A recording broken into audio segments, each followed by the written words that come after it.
And we are going live. It says we're live. Hey, everybody out there in YouTube land, says we are live right now. Just wanted to say, yo, yo, yo, how's everybody doing? This is Ed Diaz here, and this is the 15th episode of Synth Talk.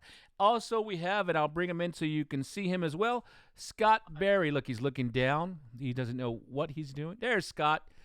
I had to wait for the feed to catch up so I could mute it. Yeah, so there's Scott there. Now, we got some really cool things planned, but today we want to talk about more about Fantom and MainStage and Logic, but I got a special treat. We've been working on this, and I think Scott has it down. Scott, show him what we've been working on, Scott. I'll go ahead and get out of the shot. So let's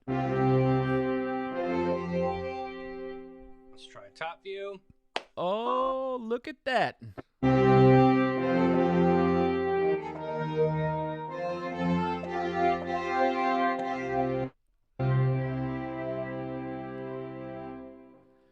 So that's pretty cool. So now Scott has the ability to show you guys, and I'm keeping him in the main shot, has the ability to show you everything that he's doing. So we might switch up today's talk. If Scott's down, maybe we could show some of that Terminator and stuff. If you down? Or no? Yeah, possibly. Sorry. Oh, I'm sorry. Okay, I shouldn't do that to you. I'm sorry, Scott. Well, first, go ahead real quick before Scott kills me and go, dude, why you do that, bro? I don't know. I mean, I've actually got it sitting here right now. Well, hold on, Scott. Hold on. Let's take roll call because it's 2:00 exactly here in Central Standard Time. Let's take roll call and just check in with everybody. At this time, for all of you that just joining, welcome to Synth Talk. This is the 15th episode. So 15th episode. Let's check the chat and say hi to everybody. All right, I see Marktronics. Hey, bro, give it a wiggle. Hashtag and squirrel. Oh no, squirrel and hashtag and give it a wiggle are gonna catch on. Robin too. Robin's doing it. Hey, Robin. So Enzo, what's up, Enzo? Heard you and Scott. I had a great conversation with Enzo last night. I think it was a good hour long or so. And we talked about all kinds of different things. Great dude. Thanks again. It was a great conversation. So real cool guy. Cool. So I see Kirill. Hey, what's up, dude? And let's see. Enzo asking questions already with people. You guys are helping each other out. That's cool. Enzo figured it out. Yay. BK, what's up, BK from San Antonio, Texas? What's up, everybody? He says. Marktronic says chicken butt. I don't even know what's good on there with chicken. Let's not make that a hashtag. Let's not do it. Let's see, Robin. I see Christoph. Hope you're doing fine as well, Christoph. Absolutely. Tortog. All right, live in the desert here. How you doing? Hope you're doing great. I see Graham Monks. Hey, how are you, Graham?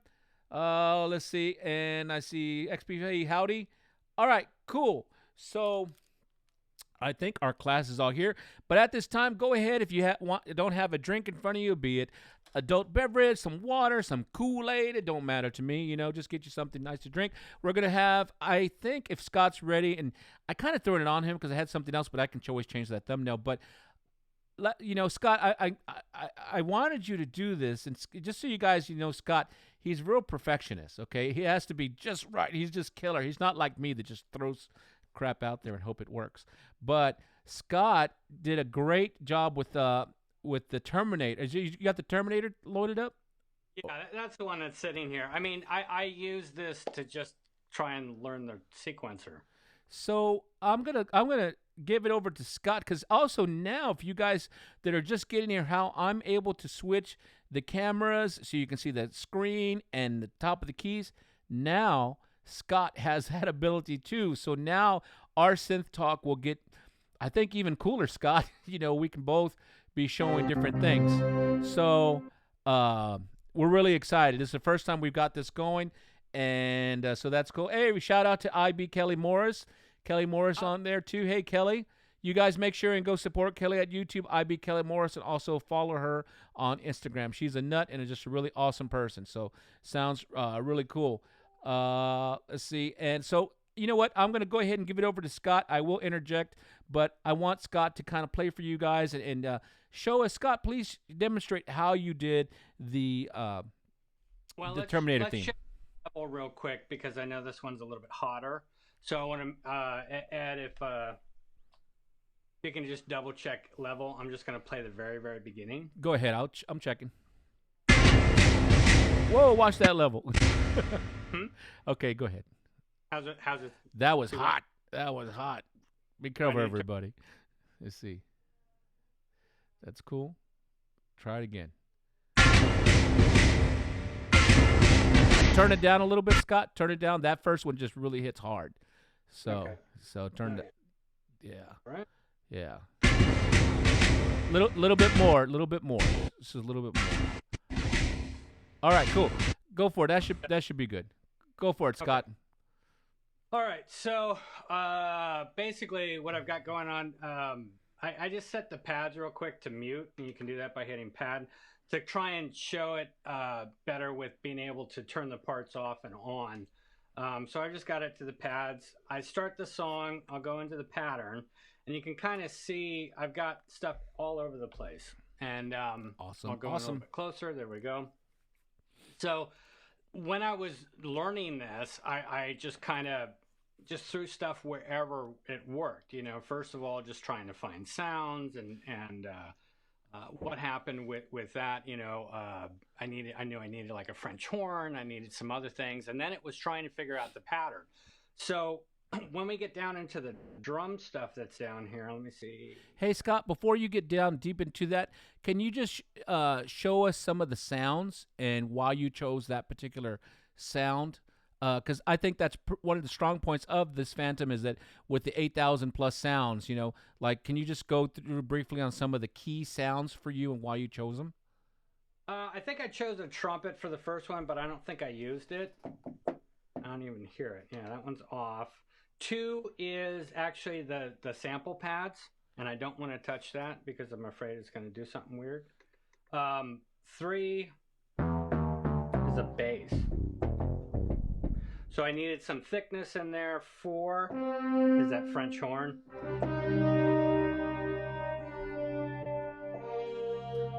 Which French horn is that, so everybody knows? That's good question.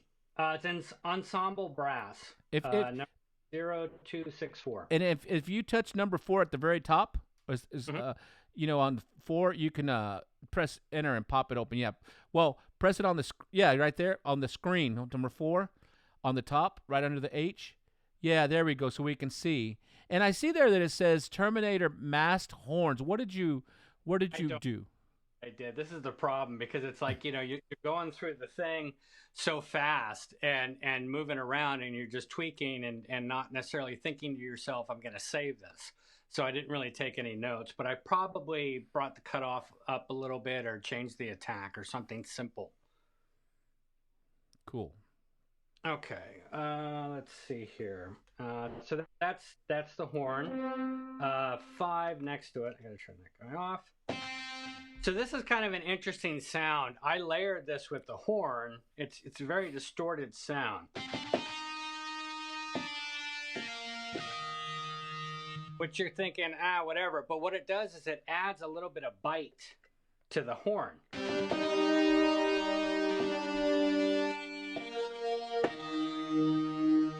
And if you listen for it, you can hear that little bit of grit underneath it. And it just kind of brought it a little bit more alive and allowed it to cut through. And who would have thought putting a French horn and an electric distorted guitar together was even an option? That shows you're really listening to try and get that kind of color or variation in your sound.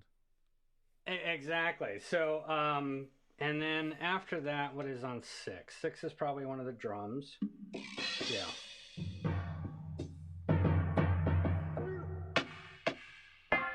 There it is. So this is what I had to tweak. This was the hardest thing, was trying to come up with this anvil sound because it originated from a Fairlight Series 3. The person that wrote this theme, Brad Fidel, used a Fairlight Series 3 on Terminator 2. But before that, it was, I'm trying to remember what it was. He used some Oberheim stuff.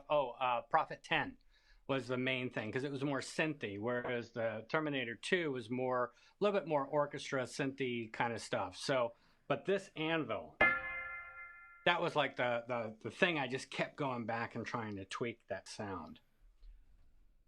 Let's see what's on 7. More drums. Some interesting... And you'll hear that one come up. 8 is... Yeah. So I use this as an orchestra stab. I used that on some of the stuff that was in there, but it's very subtle. I don't know if you'd noticed it too. And you just played it in an octave? Is that what I saw? I think that's what I did, yeah. That's pretty cool. Go back and we can listen to it. Awesome. Yeah. This one is another bass. Except I probably had it down. Yeah. To play some of that. More drums. Another brass.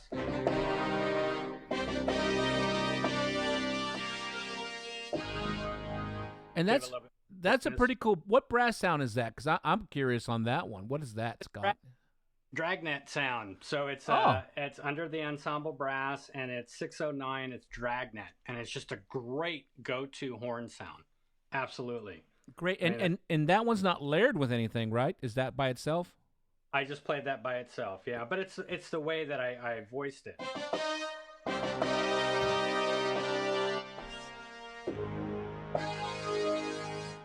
It's just got that nice thick sound.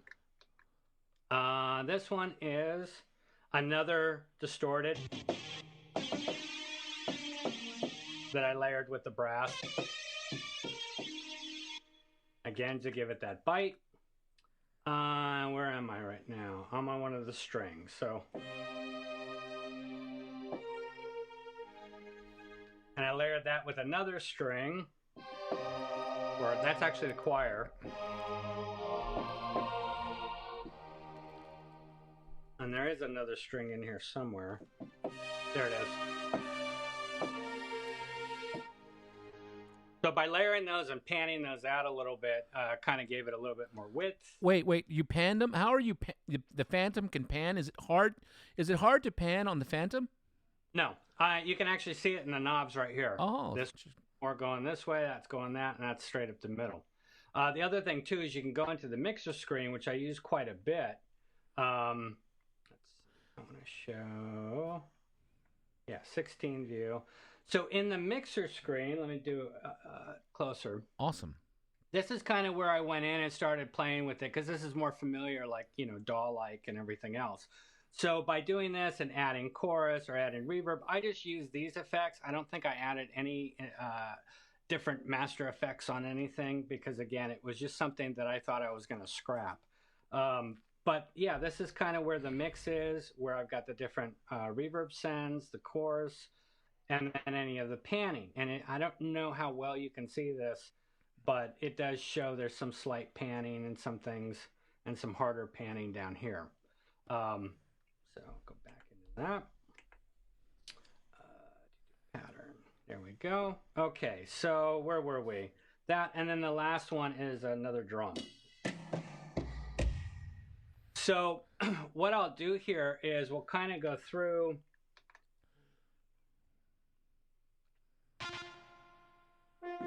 I'll leave that there. So what I'll do is I'll start to mute parts and I'll just kind of go through the song. You can see the patterns and how I did it in the TR rec mode and stuff. So let me back out one. Awesome. So you can see. I will take probably number 16. So I'm going to mute everybody but. And Scott, by the way, this is looking great. Everybody, if you like what Scott's doing, hey, give him a thumbs up or put some hearts or something on here because this is pretty cool. He's been working hard on this, as you guys know, that from getting to this weekend, right? You were working on this all this weekend, Scott. And go ahead. Sorry. No. and then also, so you guys know, Scott still isn't finished. He's probably going to build some cool, make it look even cooler. So, virtual hand claps to Scott. Yay! That's awesome. So, this is really cool. And I'm loving this. So, all right, Scott, I'm done talking about you now. Oh, good. So, all right. So what I'm going to do here is I've muted all the parts except for number 16 because that's one of the main drum things. And then what I'll do is I will just play that. You can hear that. But if I want to see the pattern, I can go into the TR rec mode. If I select that. Dummy. I got to select 16. RTFM. Now it's selected, so you can see the boxes highlighted. So now if I go into the TR rec, you can start to see the pattern. Now this was a total of 3 different measures to get it to loop around right. The original is done in 13/8. And since in the sequencer I've got 4/4 or 3/4, I just went ahead and kept it 4/4 and then sort of tricked it for this part by the way that I programmed the TR. But you can see it.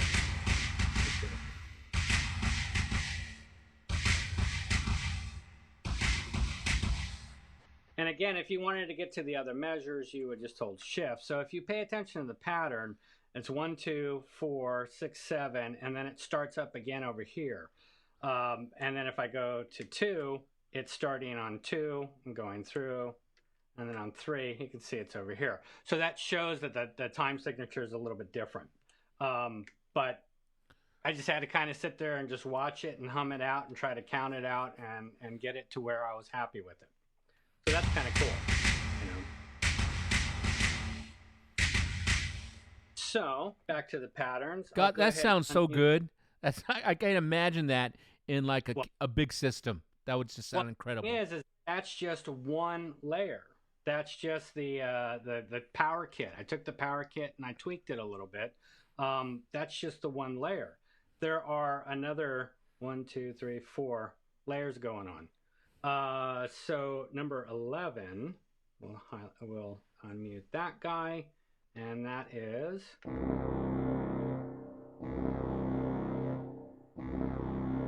So that's just a brass that's underlying, because if you take that out and put those in there, it's very, very dry with the ta-ta-ta-ta-ta. So putting that brass in there kind of gives it that machine sound, that, you know, that dissonant sound, and that's what it was missing. It took me a little while to figure out that's what I wanted to add. The next one is 10.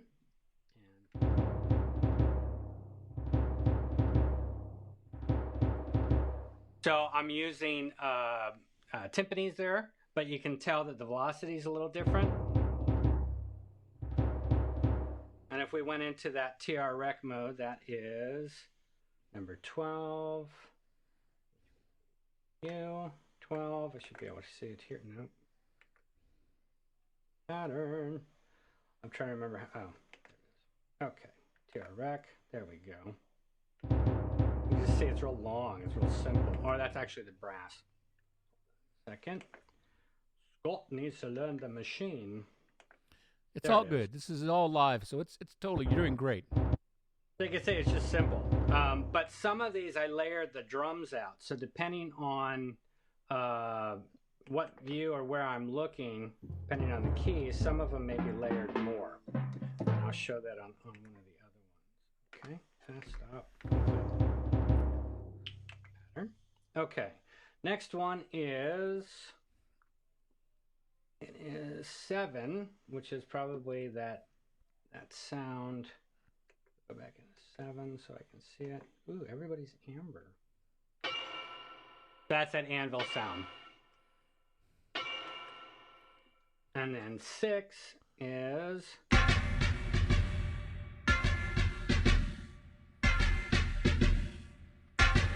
So I've got that other layer. So when you put them all together for that intro part, you've got that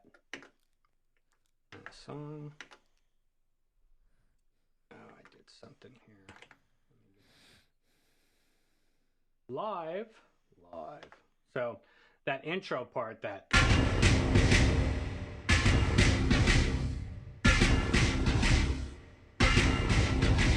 So that's all those parts. That's that brass part. That's all those drums, the timpani, and all that stuff that's going on here in the bottom. So that's what makes up that first intro part, which is just like, you know what it is the second you hear it. So anything else you want me to go through, Ed, or just play it. Play it. Let's play it for everybody, and let's just do it. Okay. All right, so here we go with everything. I'm going to go ahead and change the pad mode real quick back to, actually you're not going to be able to see it, so we'll just leave it alone. Okay, here we go.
Sounds good. Sounds great. That sounds good, Scott. Thank you. Anybody have any questions on that any further? Because I could probably isolate some other things if you needed to. If not, that's just kind of sort of how I put it together. I just went as I went. Yeah, so this is cool. Let me go through some of the chat real quick. While everybody's just listening to Scott, which is totally great, and I dig that. That's cool. Marktronics put aplauso, por favor. Okay, that sounds great. And Brian K said, "Well done, sir." That's awesome. We always appreciate that. Oh, here we go, Scott. Marktronics asked the chorus sound. Can you ask Scott what the chorus sound is, please? You mean chorus, the effect, or maybe? Which? Maybe so. Maybe so, Scott. Let me see here. It's just standard chorus that's in there. The reverb and the chorus sends. I'll try and see if I can just get into the effects real quick. Effects edit. It's just the main chorus. So it's an SD 320 is what that main chorus is, and then I just did different effect sends and added to it. I always like chorus because it widens the sound, especially on strings and things like that. But the chorus of the song, for instance, it was just layered with the brass and the different ways that I played it, and added some strings to it. Oh, I think Marktronics just said he means the voice. Oh, you're talking about the choir. Maybe he's talking about the chorus as in choir. Let's see, which one is that? It's all good. Hypervent choir, 256.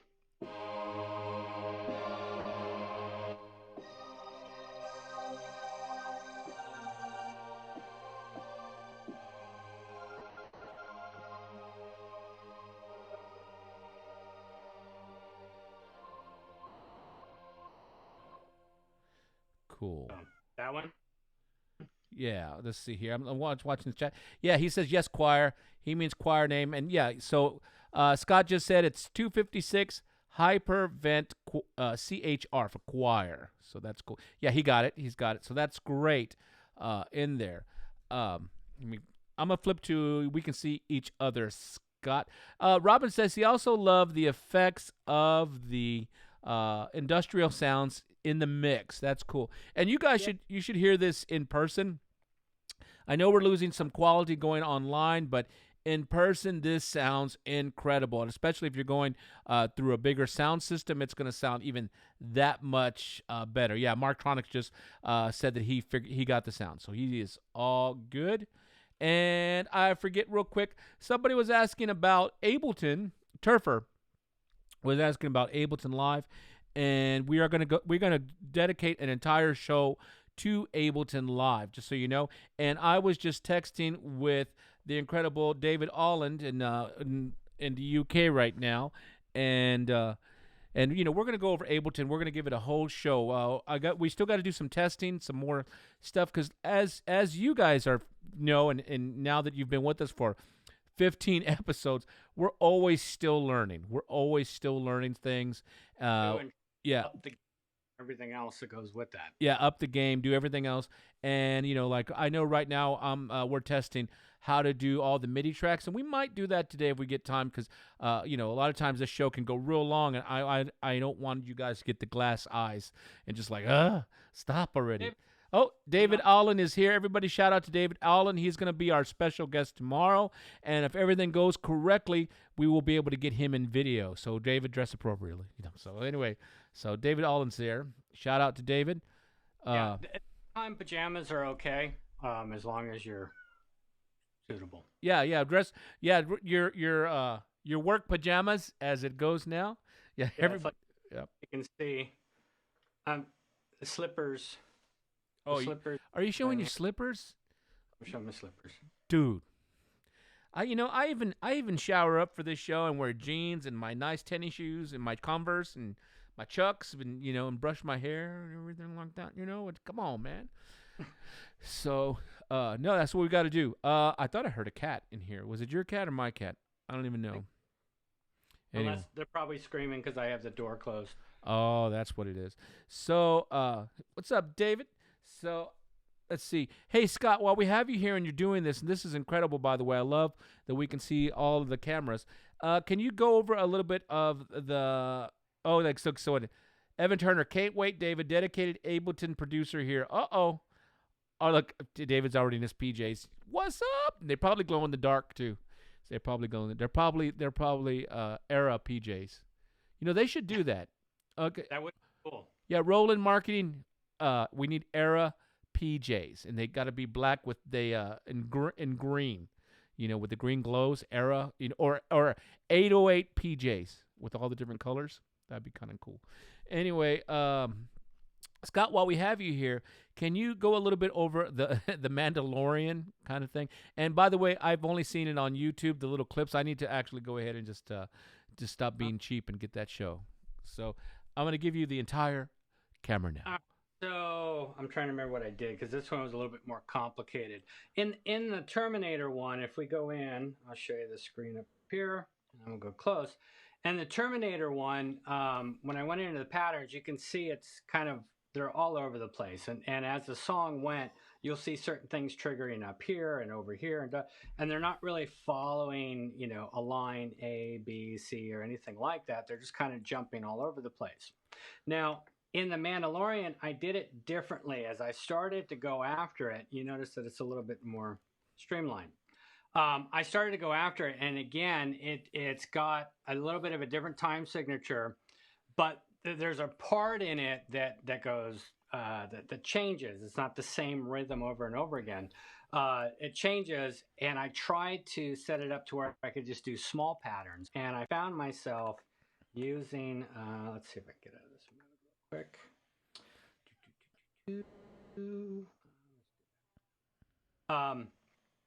I found myself going over the patterns, and they needed to be a lot of measures long. So like if I go into loop setting, you can see we've got 20 measures to get to a certain part in the song before it went into this other riff. And that was the easiest way for me to put it together. Go 20 measures long, do the end of that little measure with whatever the fill was, and then start new. So that's kind of how I went through it. But the sounds that I used on this one, let's see if we can get to it. And I started kind of like, yeah. So there's my brass again. This is that same dragnet. There's a guitar. Another string.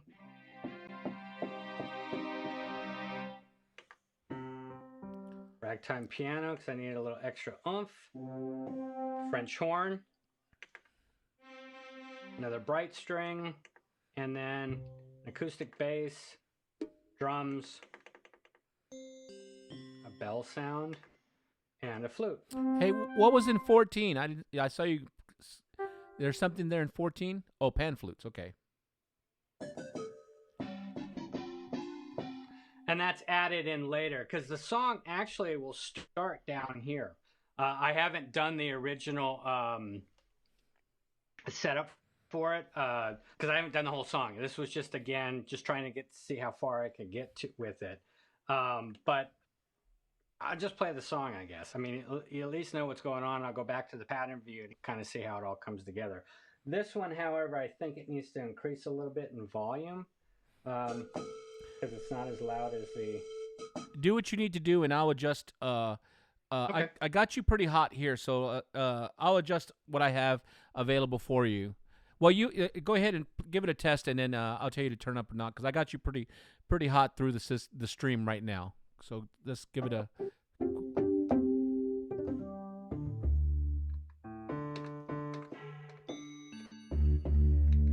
Sound good? Sounds good here. Yeah. So. I'm gonna go hit play, and then I'll go to the patterns. You can watch the patterns, and if anybody has any questions, we'll break it apart after that. All right. So what are we showing again, Scott? Real quick before you start. What is theme? And I've only gotten so far through it. I haven't completed the whole thing, so it goes up to a certain point, and then we'll just stop. All right, here everybody. Scott's rendition sequence of the Mandalorian theme and what he has so far. Hope you enjoy it. All right, go for it, Scott.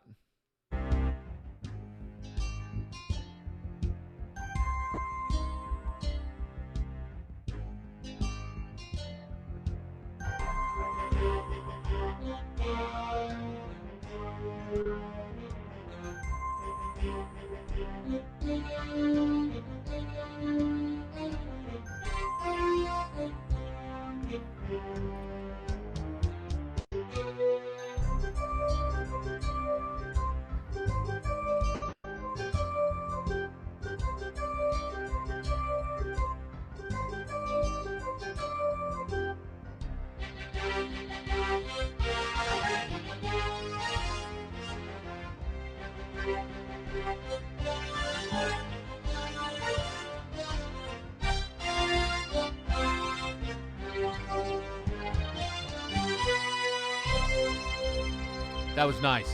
That was nice right Ta-da. there. Ta-da! Here, we'll switch to your front cam. Awesome. That was pretty cool, everybody. That was Scott Berry doing the Mandalorian theme, just hit the portion of Mandalorian theme. You know what, Scott? You had me on this whole movie arrangement. Like, you know, I saw this past week, and we gave everybody some homework as far as like having the Phantom change their other keyboards. I saw some of our friends out there. They did Phantom changing the Jupiter X. I saw some people did it with the Montage and other various keyboards, which was totally cool. And we're gonna still experiment more with that, using maybe a System 8. I know on the list is a System 8 with the Era, like a SH02 simultaneously. That Phantom doing that. Look, Scott left. He's like, I'm done with this. No, water time. And so maybe that could be a fun one for all of you out there. You know what? Since we're doing this, I love when we do all the sequencing. Maybe let's make a fun right now, a fun homework assignment while we're at home. Go ahead and everybody sequence part of a movie that you enjoy. You know, it could be any movie, you know, and there's tons of synth movies, and I love seeing on the Facebooks, the different Facebooks, what is it? The Roland Platform Group and the Phantom Platform Group and the Phantom 2019 group. Put that in there and tag hashtag Roland at home. Hashtag Roland at home, so that way Roland sees it. And let's see some of the different sequencing you guys and gals are doing with your workstations out there. That would be totally cool. Which one are you going to do next, Scott? As far as what do you think is on your plan? Do you have any in the future? I've got a few. It's like I want to finish the Mandalorian one when I get a chance. I definitely want to go ahead and just finish the complete song. Mm-hmm. And then I've got those two. Love on a Real Train has always been huge for me. So I'll probably go after a rendition of that. That's a Tangerine Dream song. Oh, cool. That was Risky Business. Oh. Absolutely love the feel of that one. I don't know. I doing the movie themes, what's cool about it, I got inspired with the Terminator one from Junkie XL, Tom Hogenberg. It inspired me the way that he did it, but again, he's got 128 tracks going of real brass and all this other stuff. We got 16, but I wanted to see how far I could get this to do it. But that kind of inspired me. And actually, when I saw him at NAMM, I walked up to him and said, "Hey, by the way, you inspired me to do the Terminator theme on the Phantom to learn the sequencer." And after that, we were best friends. Awesome. So he thought that was just the greatest thing. So that was really cool. But I like a lot of acoustic sounds. I've always been into film scoring, strings and the brass and all the real stuff. But I also love synth stuff. So if I can find good brass like I can on this, and good strings and things like that, then I know this is definitely going to be a good piece. Yeah, absolutely. Oh, Brian King just said he'd like to cast his vote for Robin Hood Prince of Themes Overture. I'd have to see. Right. And then Tim H said the Ecstasy of Gold by Maricone will be cool. I don't know that one. Okay, so those are two cool ones in there. Well, you always classics, Star Wars and things like that, which could be very cool. But that needs quite a bit. It's quite a bit of layers on that B flat. But Back to the Future, things like that we're thinking about. Think of the 80s. What were some of the 80s movies that, as a keyboard player, you're like, "Oh, I know what that is," or "I know what this is," or things like that. I mean, the original Terminator was all synth. It was a Prophet 10 and some Oberheim stuff that was running all that stuff. And then if we get into I can't remember his name right now. You'll correct me. The guy that did It, not It. Where they go into the thing. That's John Carpenter. So, any of the John Carpenters from that time period would really be cool. Enzo said Exorcist would be easy. The original. Enzo, do it.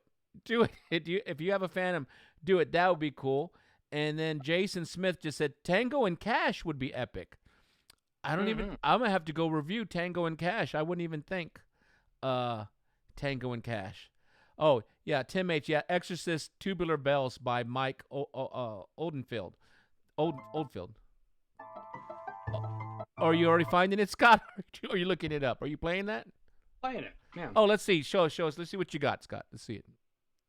It's like, and I'm using a guitar sound, so it's totally wrong. But Hey, find the Tubular Bells real quick. I bet you, maybe do a search. a piano, I have to go through it. But Oh, okay. I mean, The Exorcist, and then of course the other one.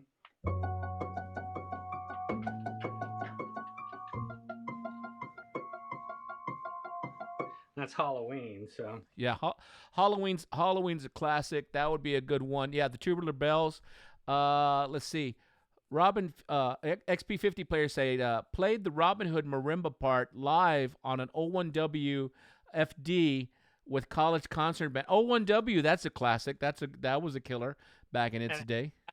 That it wound up with its name. Oh. Here, tell that story, Scott. So apparently they were trying to come up. The Korg came out with the M1, which is the iconic synth. No question about it. So the M1, they were trying to come up with the next version 10 years later. What should they call it? And one of the guys, I guess, at the table had written down M10 and passed the piece of paper across the table to one of the engineers or the heads or whatever. And he never flipped the paper around. So he saw it as 01W instead of M10. Yeah. That's how with its name. 01W was actually the M10, but there was a little bit of confusion. So that's just kind of cool. Oh, Brian King said Blade Runner. That's always a requested one. Blade Runner's good. And Beverly Hills Cop. I guess Beverly Hills Cop would be Axel F, I guess. You know? Yeah, I'm trying. Yeah. Something like that. I think it's an F sharp. Oh, see, I have my Phantom turned down. But that Beverly Hills Cop would be kind of cool. Talk about 80s. That soundtrack for Beverly Hills Cop is totally 80s. And there's so, you know what? And I see people still putting, yeah, look, Beverly Hills Cop, Marktronics likes that. Beverly Hills Cop. Yeah, that would be cool. And yeah, Axel F indeed, as he says. So I digress, so that would be cool. Go ahead and everybody come up with your favorite movie themes and build them in the Phantom, and go ahead and edify them like I do. So Scott gets mad at me because Scott makes it legit. And then I'm like, oh, that sounds, go ahead, Scott. What? Yeah, it was Air Tonight, Ed's version when he was doing that. It's completely different from what Phil Collins even tried to do, but it was still cool. Mine was awesome. And that's what I do live. I'm like, I'll change up the tune. Like, this is what I want to do. So, yeah, so you go ahead and do that. Everybody's fun homework. Go ahead and, Crockett's theme from Miami Vice, Christoph said. I think. Ed's theme is actually my favorite. That's cool. That one was great. That's cool. And so everybody do that. Kind of, you don't just do an excerpt of your favorite movie songs, put them up on the Phantom group or put them on YouTube. # Roland at home. Or pound Roland at home. And that way you can kind of do that in there. See, maybe can I get that fixed real quick? I wonder if I could do that real quick. Let me see. Hold on. I'm going to try and type it out for you guys. That could be kind of new. Pound Roland at home. And that could be real cool. I'm getting it set so everybody can see what I'm talking about. That's going to be neat. So, I spelled at wrong. Wow. Can you do that? Okay, cool. So, it's not. Oh, there it is. Look, here it is. I'll make it so.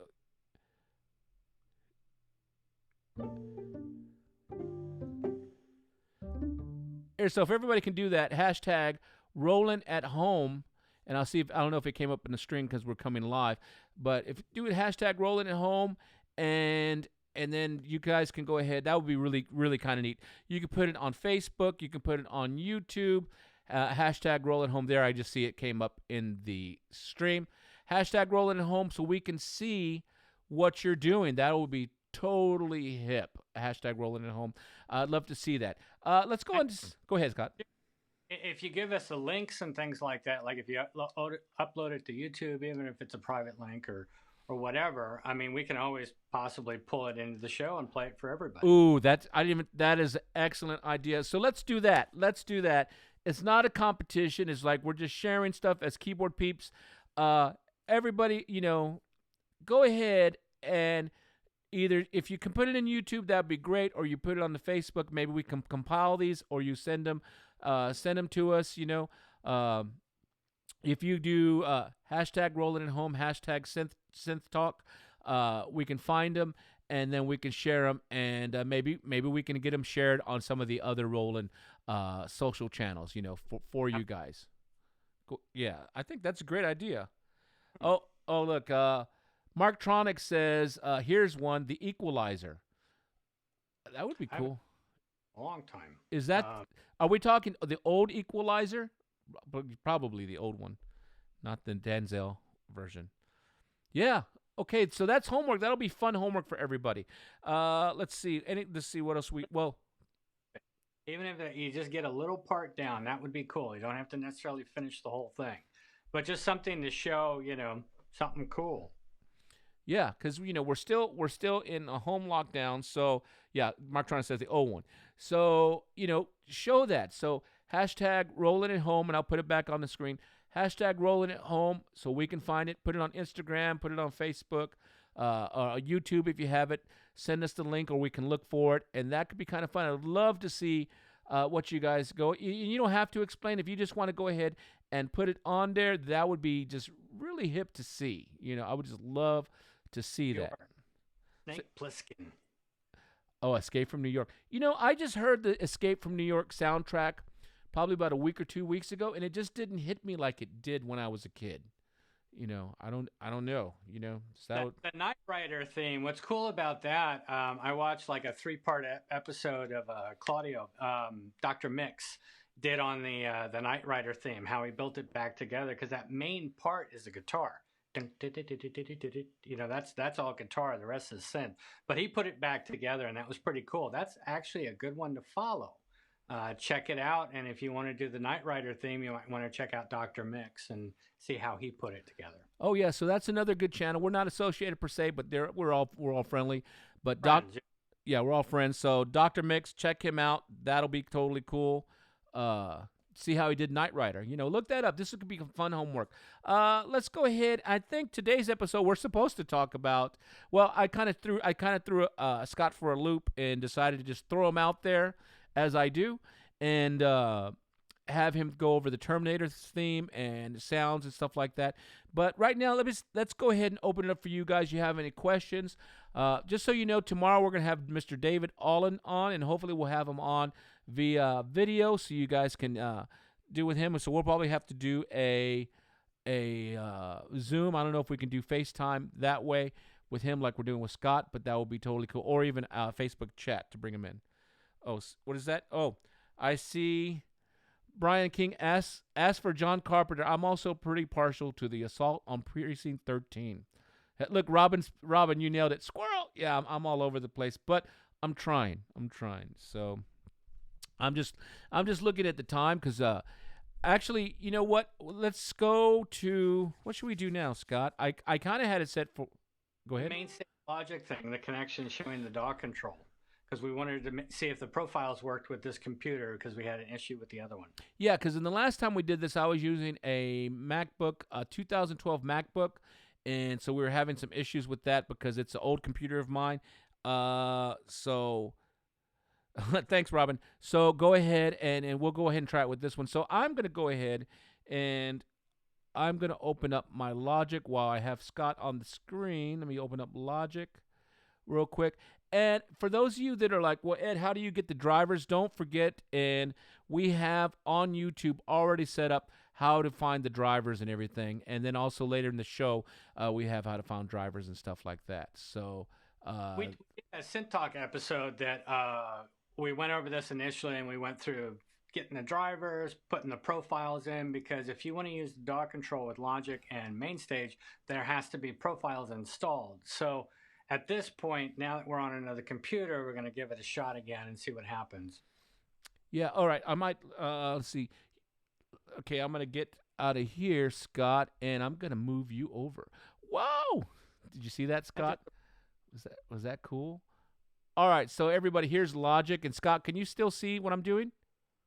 No, I can only see a pause screen. So that's fine. I can pull back and look at the actual live feed. Let me see if I can pull you over. Hold on one second, Scott. See if I can bring you over. Nice. Good one, Scott. You just don't know when it's on. Here, I can make you smaller within that screen, and then but I can see the computer now. Yeah, you can see the computer now. So you're just going to have to live in a little house right there. There, we'll put Scott in the corner.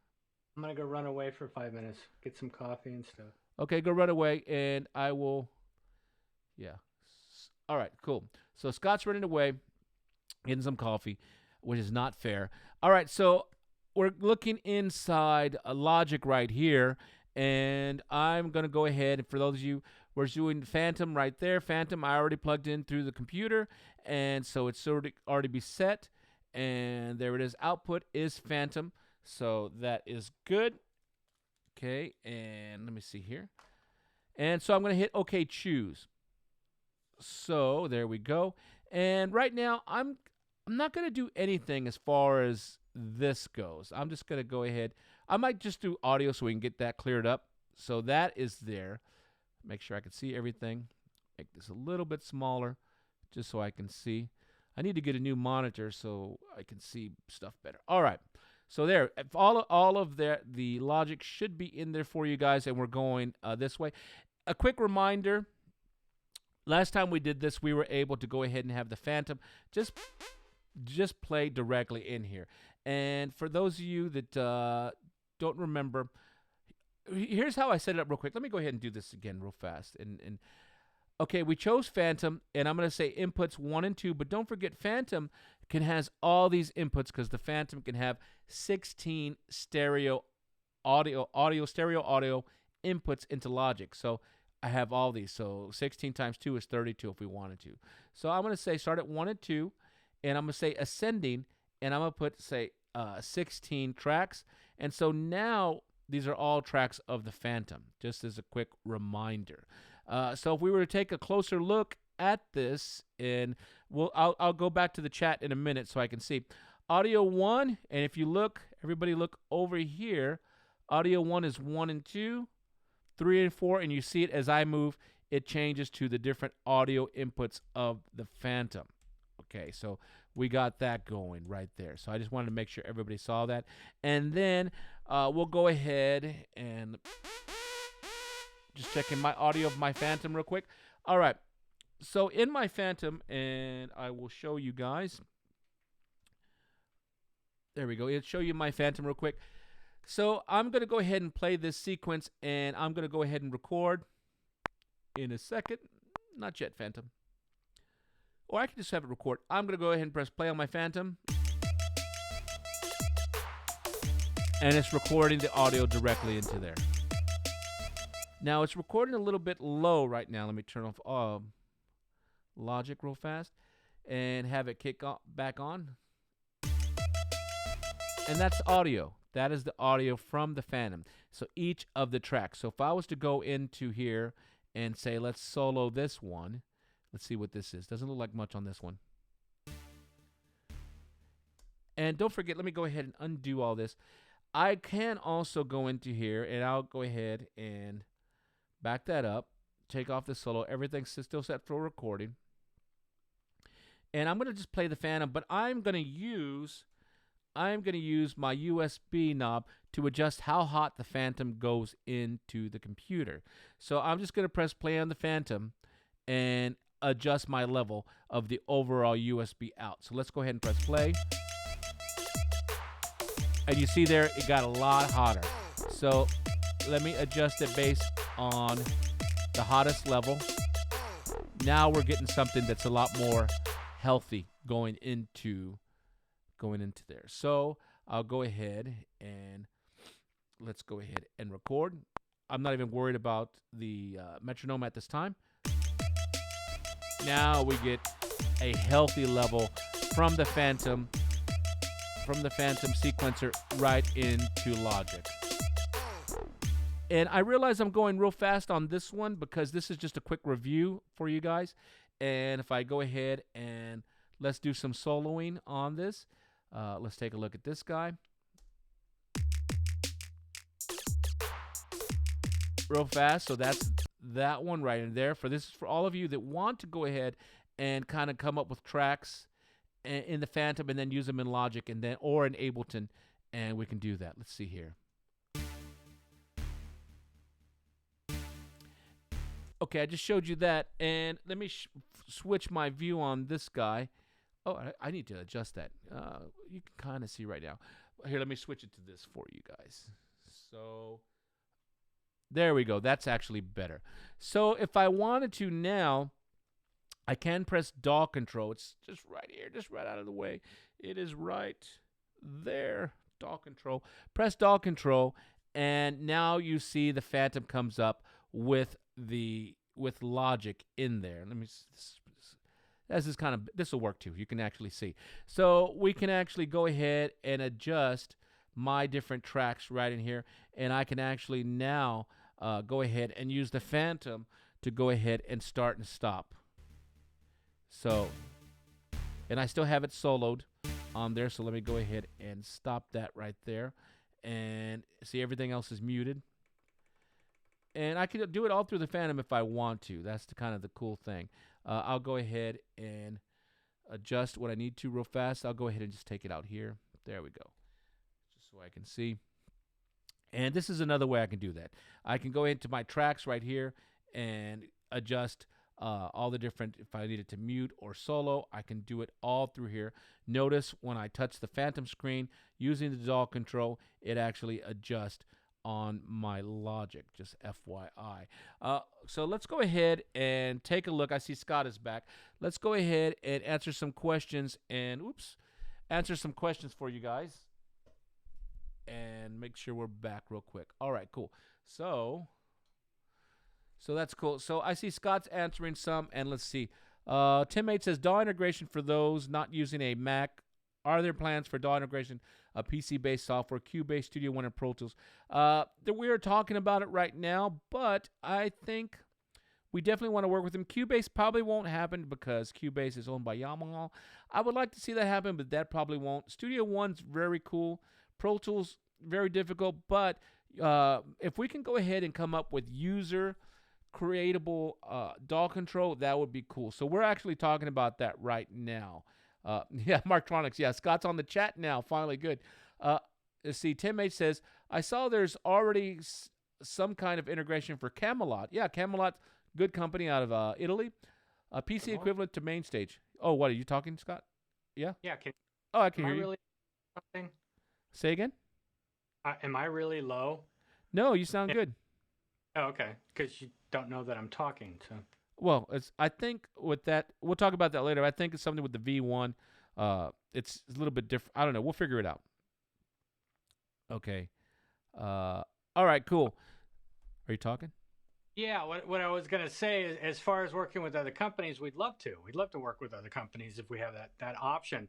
But don't forget that you can always do this exact setup that Ed just did right there in any DAW. It doesn't matter if it's Cubase because Yamaha's part of them or whatever. It doesn't matter at all.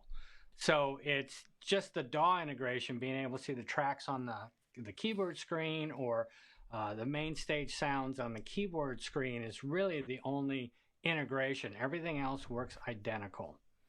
Yeah, so look at that. Scott's like, he's like, oh, our savior right there. So no, it looked like a head. Yeah, that's cool. He's just ahead, left with back head. So yeah, Scott's absolutely right. We could totally do that in there. Let's go ahead and go. I'm gonna go ahead and close out. Well, actually, I haven't tried this. I'm gonna try something with you guys, and Scott, you can watch too. Let me put. Let's see, hold on, Scott. Where is Scott? All right. So we're gonna try something here. I'll put Scott in the corner. Scott in the corner, Scott. Making him smaller. All right, cool. So we're going to try something. I haven't done it on this Fantom. And can you still see, Scott? So Yeah. I haven't tried it yet, but let's go ahead, and I'm going to just delete all this audio that we did right now from the Fantom, and I'm going to say, yeah, let's delete it, and yeah, I don't need to keep it. Okay, for all. There we go. All right, so I'm going to delete that, and now keep in mind these are all audios, but I haven't tried this. Let's try and do the same thing with MIDI, a similar thing. I haven't tried this yet because we've had some updates and things like that, so I think I'm going to just try it now, which is always scary, but, you know, that's how we roll. That's how we just try and figure stuff out. True.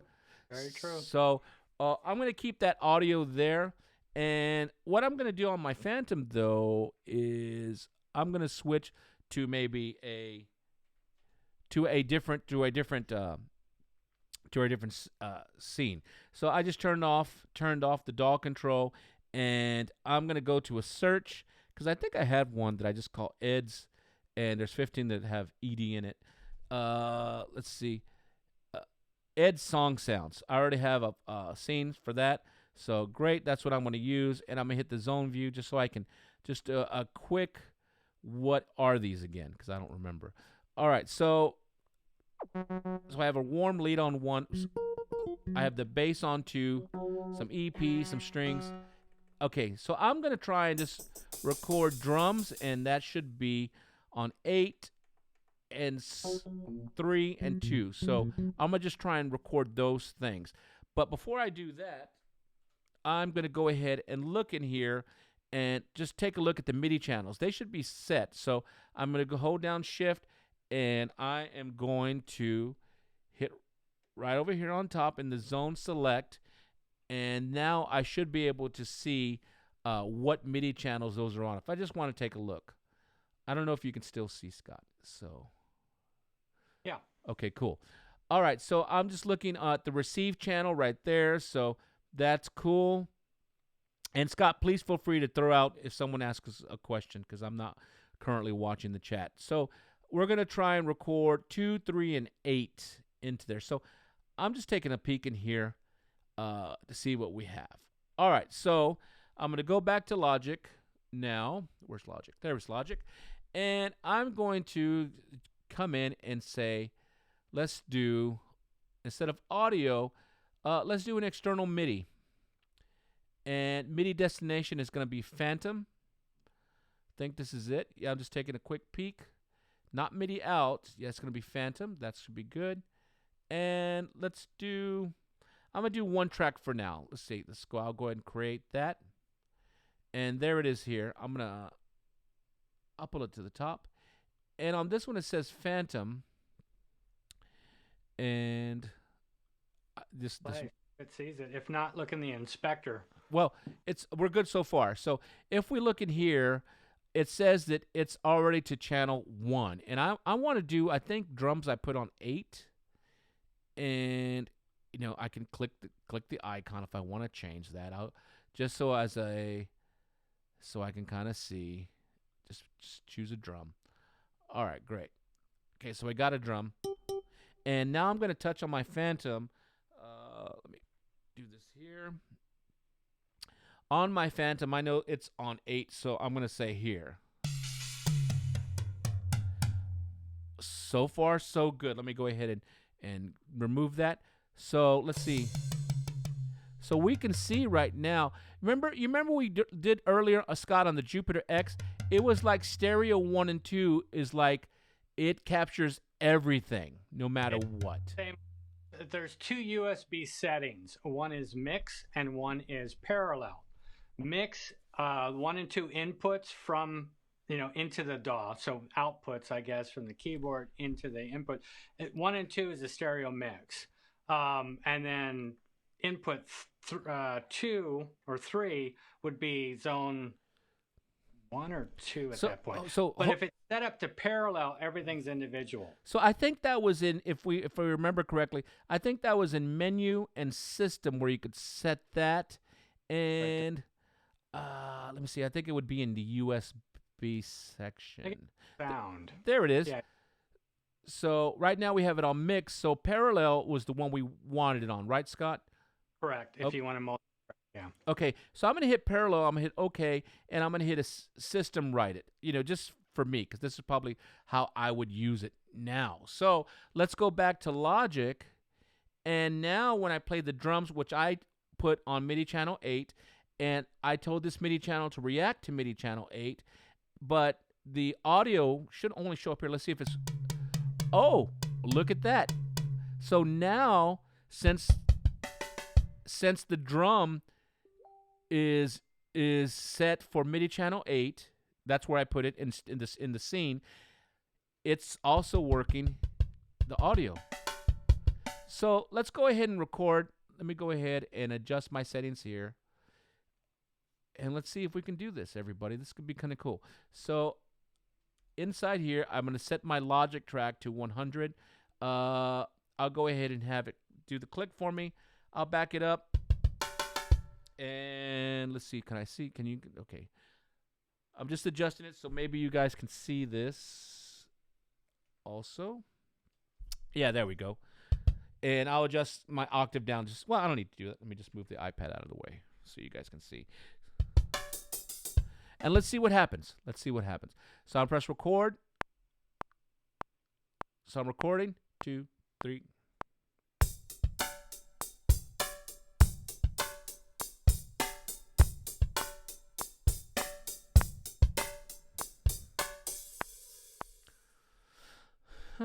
Well, it didn't record. It recorded the audio, but it didn't record the MIDI. Let's see. Why do you think that is, Scott? I'll look in the inspector, just see where everything's pointing. So right here with the inspector, let's see. It's set to Phantom. Let's try again. To MIDI out 1, let's try there and see what happens. It's right there. And I'm going to delete this audio, because obviously that's not what I want. But, okay, let's try it one more time and see if we get that MIDI going.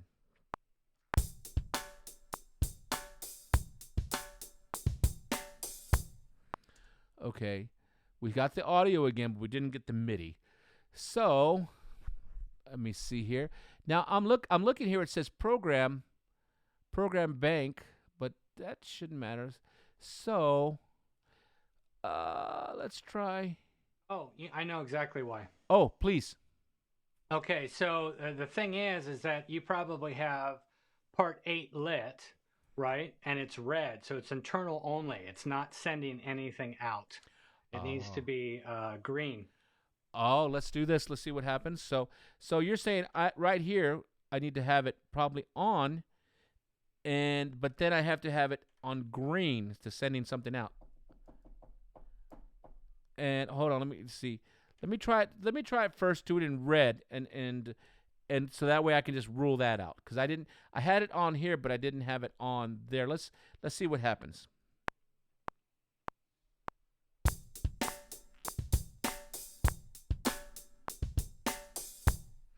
Okay, still got the audio, but we didn't get it there. Now let's try it with your hypothesis of turning it green right here. So green, so it's going out, and let's see if we got it this way. All right.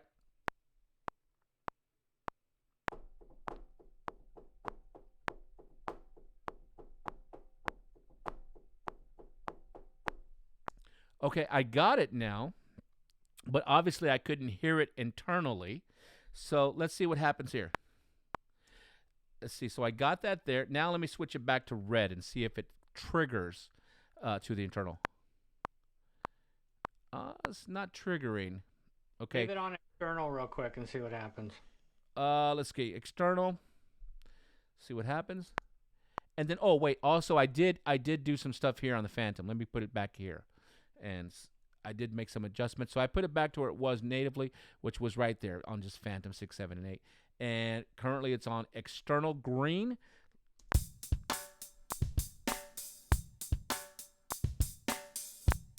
So it's actually triggering the Phantom now. The caveat was that it had to be on green, so we couldn't hear it from the internal engine, but it was triggering from the out. So right. So that's kind of the funky monkey kind of thing. You know what I mean? So we'll have to figure that out. So let me see what we can do. And like I said, everybody, we're just kind of going off the cuff, having fun. We're learning stuff in here.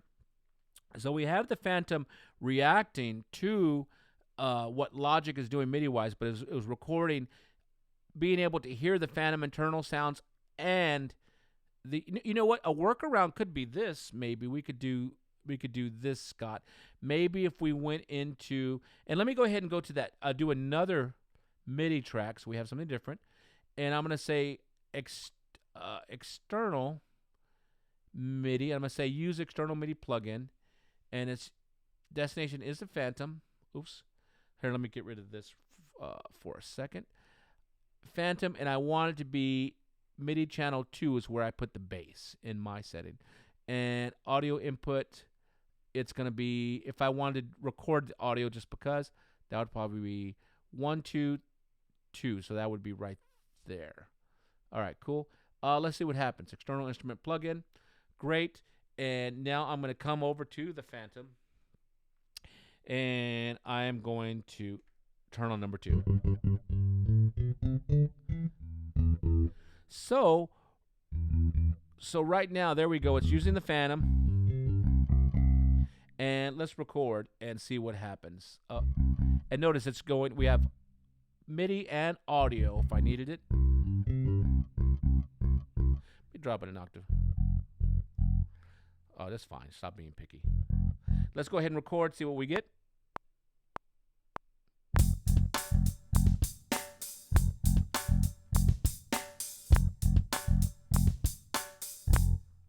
Now that one, I did something different, Scott.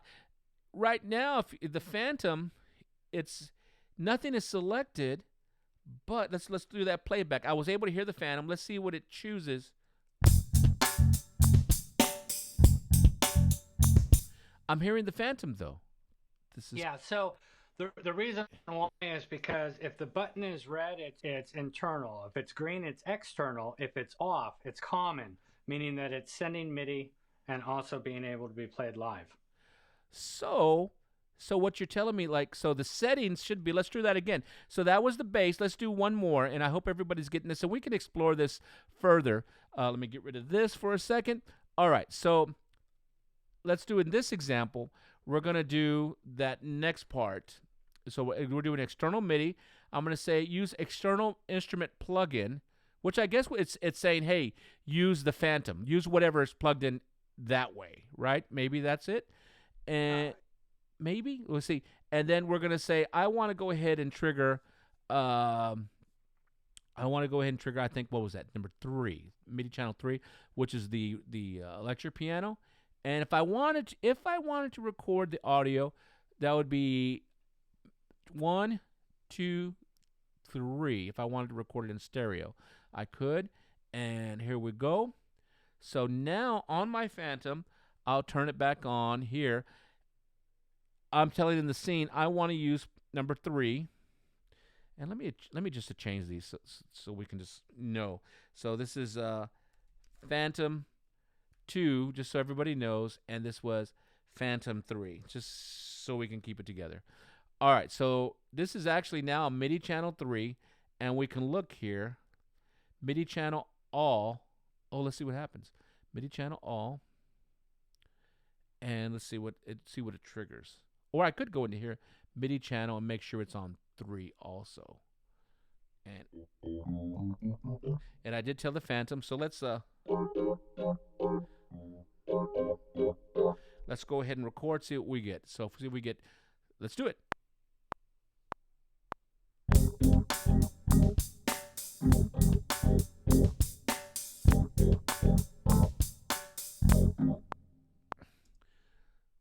So one of the things you might want to do is either mute the other audio tracks because you're just audio on top of it, or unarm them.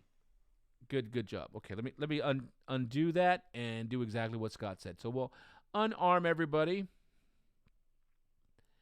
I think we're making some good headway. Anything in the chat, Scott, you want to read while I'm doing that? Anybody have any questions or comments? Not that I'm seeing. Somebody had asked, Enzo had asked, I'd switch to Ableton. Does the driver still stay on generic or Phantom? It's going to stay on generic until you change it back to vendor if you go in there. Generic, again, is just MIDI only. It's class compliant. I got hello from Dornell Music. Cool. And then this one. Don't know if this is covered yet, but can the Fantom load sample packs from native or EX and such?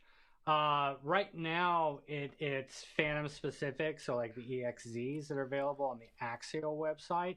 Zencore stuff can come into it. There are some Zencore packs, but to bring in like, software synth or something like that, that's something you might be able to do with multi-sampling when that comes available, but it's a completely different process. It's not as simple as just loading something in. Yeah, because I think, and we did have an episode on this, on sampling. There's a complete episode. If you go to Ed Diaz Keys on YouTube, where this channel is, this episode is currently airing on, if you look in the playlist, we have a whole playlist of the synth talk, and so there is a whole sample section where we cover sampling, and then also what formats work. Okay, just so you know. So right here, Scott, if we did everything correctly, if I did everything correctly, we had the Fantom, that particular part is on, that zone, and we brought it in as external MIDI, and I just made sure to line everything up. Here we go, line everything up, so it's a MIDI channel 3, and I think and I just got to press record. 2.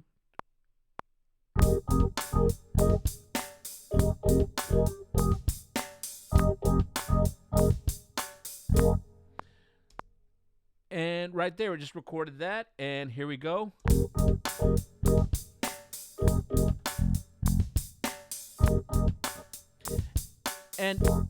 And here's a quick thing so everybody sees. This is kind of neat. If I go ahead and loop this, just so I can show you that it's actually coming from the Fantom. And let me move this one down here because it's kind of confusing. There we go. 3, 3, 2, and I'll call this one. I'll just mess with it later. Oops, messing up. Don't mess up, Ed. Okay, so if I just loop it here, watch, I'm going to loop it. Oops, press the wrong screen. Here we go. Loop it. I'm going to turn off the drums, and notice it's from the Fantom.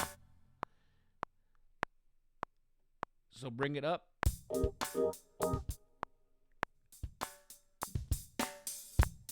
There's the drums right there. Oops. Adjust my loop.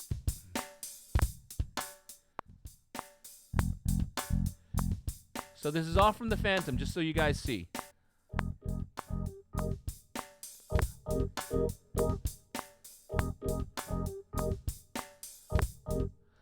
So pretty cool, right? I think we got that working. Let me go ahead. Scott, I'm gonna bring you back on screen in a second. So what does everybody think? Is that pretty cool? Did that help you? Let me bring Scott back on. There we go. Make it bigger. I think the confusing part is when you're on the button. So like when you're in this view and you're looking at the buttons, the knobs. So if you turn that on, that's internal. If you hold shift and turn that, that goes green. That's external, but you're not going to hear it in like the situation that Ed was doing. Well, usually when you're doing MIDI multi-tracking like that, you would just have that button up here on. This one is sending MIDI and receiving it at the same time and allowing you to play from the keyboard. This button being off is showing common. So it's transmitting and playing internal.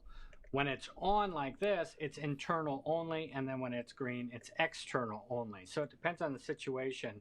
But I think that's probably the most confusing part, of the whole thing of how it all works. But it was kind of cool. We got it working. Right. And I hadn't done it yet. I tried it in when we were working on the prototypes, but I haven't tried it since we have was it 1.6? 1.5. Yeah. So it's the same thing. We did a lot of tests in the beginning with stuff. We went through it, but I agree with that. There's a lot of things because of other products and other things that were coming in. We've moved around. We've shifted around. Yeah. And we haven't gone into it as deep. So this kind of forces us, which is awesome. Well, we go into it as deep, but we're all over the place. So we saw that the audio was actually very easy to go into, and then now we'll do it a couple more times just so everybody can see. So I'm going to go ahead and switch over back to Logic. Let me go ahead and got that. Hold on, Scott. Maybe I'll make Scott a little bit smaller again. Scott. There we go. Shoo. Did you see that? That was cool. All right. So let's do a brand new Logic session. So I'm going to go ahead and I'm going to Command N, and I'm going to close this session. And let's do it one together. No, I don't want to save. And everybody, if you have questions, this is a great time because this is actually a great subject in here. And I'm going to open it back up, new one. And we're going to do external MIDI. External MIDI, I think. So this is it. And I'll probably do a video for Roland product support where we'll show this. So I'm going to use external MIDI. I'm going to say use external MIDI plugin. And audio input, I'll just go ahead and put 1 and 2. That's fine because we're not going to actually record it right now. And number of tracks, I'm going to say, well, before I do that, MIDI destination is Fantom. That's fine. So leave it how it is. Audio output, it should be already on Fantom. Device is Fantom. Good. And number of tracks, if we wanted to, 16. Says the Fantom has 16 parts, 16 zones. So let's take a quick peek, and we might have to do some adjustments. And I'm going to go down these. Each one of these should be a Fantom, but what I want to watch for is the MIDI channels. So I might have to do some adjustments now. So let me just take a quick peek, and you see everything's matching up except the first one, it looks like. So see that, everybody? So instrument 14 is all there, is matched up. So let's take one more look. So the first one, instrument 1, was the MIDI channel all. I want to just change that one to 1, and that should be good. And 2, 3, just kind of taking a quick peek. And I think the last one, oh, wait, I see a couple did mess up. Oh, all of them did mess up. I'm sorry. So I'll have to go into these. And what you could do as I'm doing this, I'm switching over.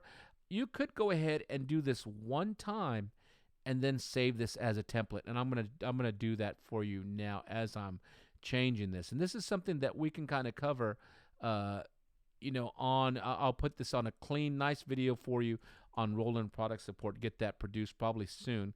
Still working on Jupiter X videos, but we'll be moving back to official Roland Fantom videos for Roland product support on YouTube. So I'm just getting this done. And once again, if you can do this and just save it as a template, which I will be doing momentarily. Scott, you have any questions or comments? Nope. Everything is as it was. So do you think I'm doing the right thing? Maybe just create a template so you don't have to even mess with this?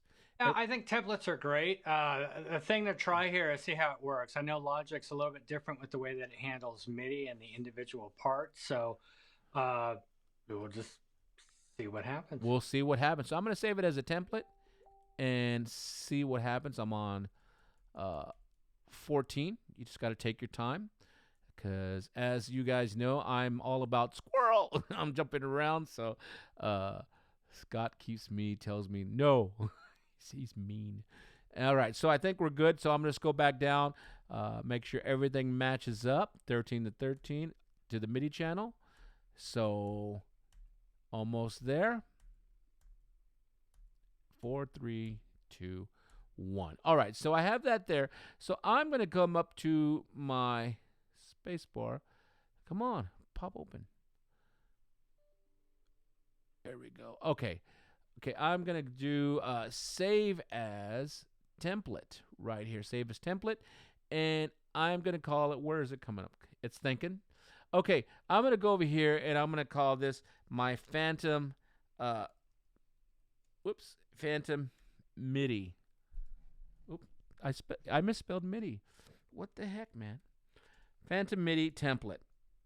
That was one thing I used to hear all the time. Yeah, I'm using MIDI. That happens.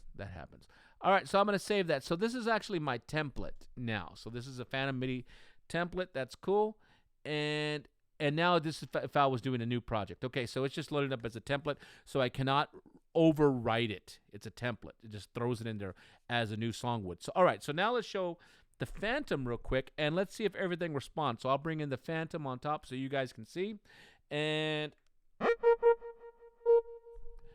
okay, let's see here. Let me see here. Make sure I got everything right. It's responding on all tracks. Oh, let me see. Hold on.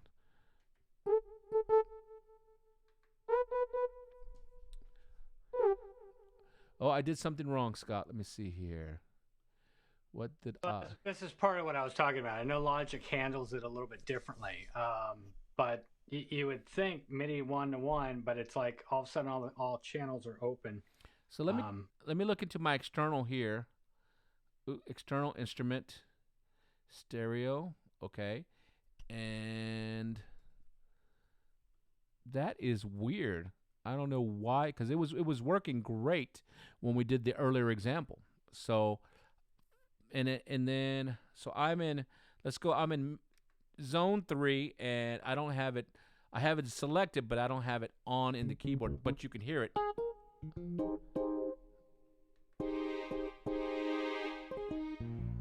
And let me just so I can just see real quick.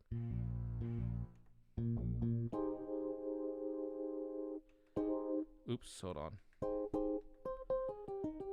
Another word to the wise when you're doing just MIDI is you might want to turn the local switch off. That way you're not getting any doubling notes or anything like that. Oh, look at this. This is really interesting. So I have it now. No, it's kind of working now. I don't understand. Hold on. Let me So now I hit bass on the Fantom, but so the Fantom, the Logic is on instrument 3, and the Fantom is the Logic when I play the keys is triggering the bass and this. But watch when I hit Logic 2, which is the bass. Let's. Very interesting, very interesting. So it sounds like Logic is a little bit finicky on some of this. So I'm going to go ahead and I'm going to go back to the drums, and I'll take it. So look at that. My keyboard is actually triggering 8, which is where my drums are, zone 8, but it's also triggering where I have selected on Logic, which happens to be 2 and happens to be a bass. But if I go to 8, so they match. So let's try and some stuff and see what happens. So I'm gonna go ahead and record in Logic. Let me go ahead and record a 4-bar loop, and let's see what happens.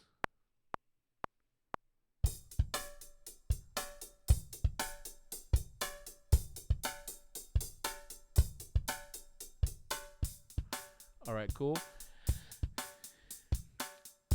And I should have had that other thing going. Hold on, let me just adjust. Keep that metronome going for me. Let me try it again real quick. And I'll do 2 bars. We don't need 4 bars. But this is real cool, everybody. You can kind of learn. I hope some people are still watching. This could be neat. So here we go. Let's try it one more time. Back it up in Logic. 2, 3.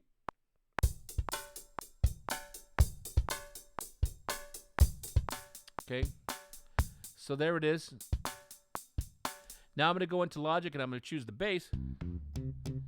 But the Fantom is on 8. Put that back on so you can see. The Fantom is still on 8, so I actually have to go to the Fantom and say, all right, put it on 2, so they match. So now press back it up, record.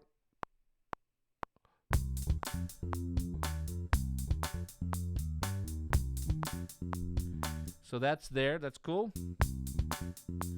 Actually, let me make it more of a bass kind of sounding. So let me undo that guy, back it up. There we go. Sounds more bass that way. Fantom's on 2. Logic's on 2. They should record fine now. Back it up. Record. 2, 3, 4.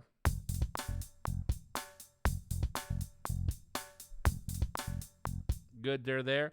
Now I'll go ahead and put Logic on 3 and make sure Fantom's on 3.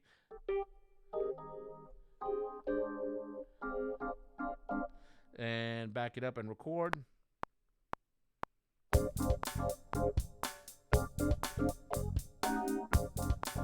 So good, they're all good. So it seems like it's recording, but there's a certain, definitely, Scott, there's a certain way that you have to kind of have it talk to each other. Right. You know what I mean? It kind of seems like you have to have Logic. You have to say, all right, Logic, I want you on 4, but I also have to tell the Fantom I want you on 4. Like still listening to the other parts because those are targeted to those MIDI channels. So it's almost like a keyboard switch where it's kind of.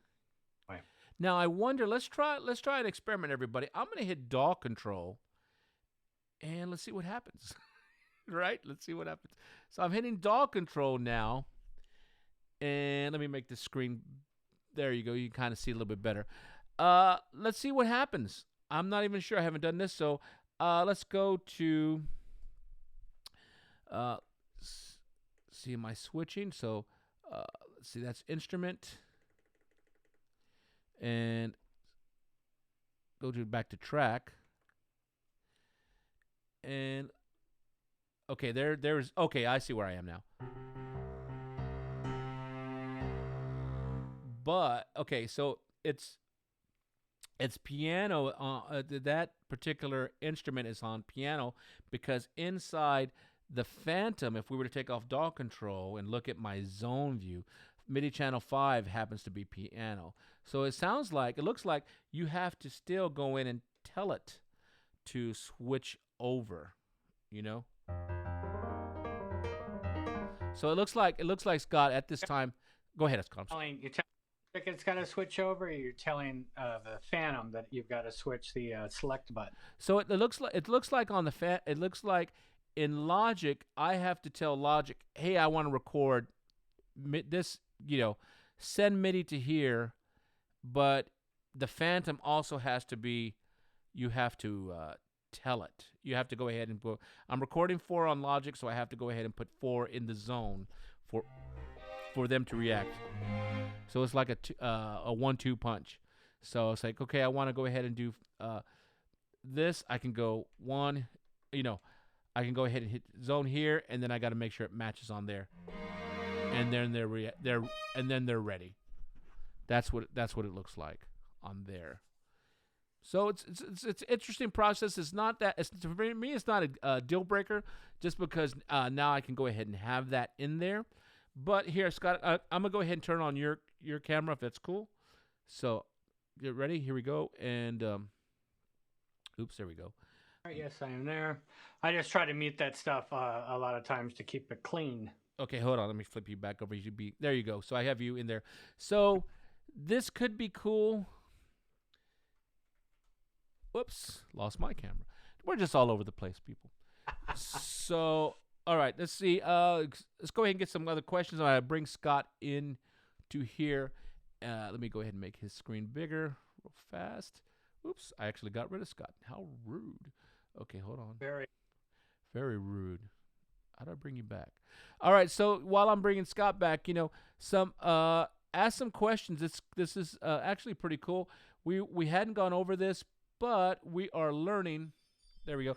We are learning actually some pretty cool stuff that you can do the MIDI and the audio, but it looks like in Logic you have to go ahead and tell it which. You have to tell Logic what MIDI channel, but then it also appears that you have to tell on the Fantom which zone you're on. And if anybody has kind of another option, that would be totally cool. So, well, there's cool. Other things we still need to play with that are in it because there's different screens in there. I know that you saw the individual tracks and the parts. Yeah.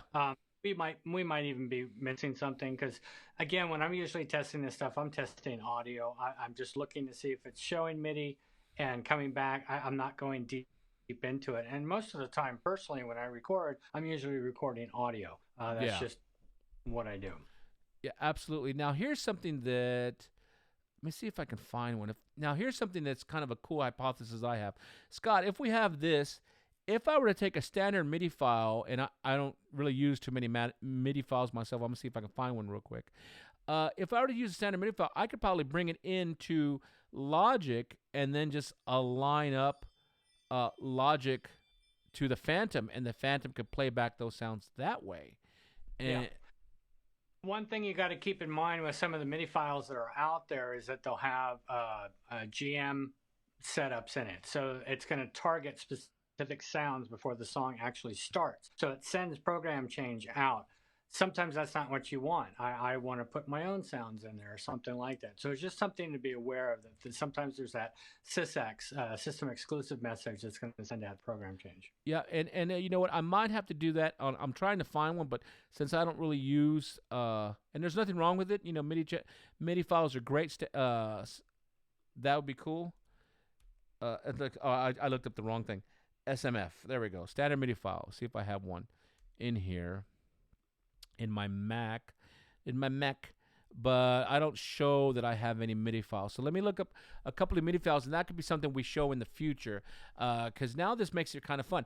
Now what you could do, theoretically, and we're going to figure this out, is you could go ahead and bring in a standard MIDI file into Logic, like we were just saying, and so MIDI files are generally what, Scott, about 16. They have 16 available MIDI channels usually. Yeah, 1 through 16. And 0, 1. Yeah.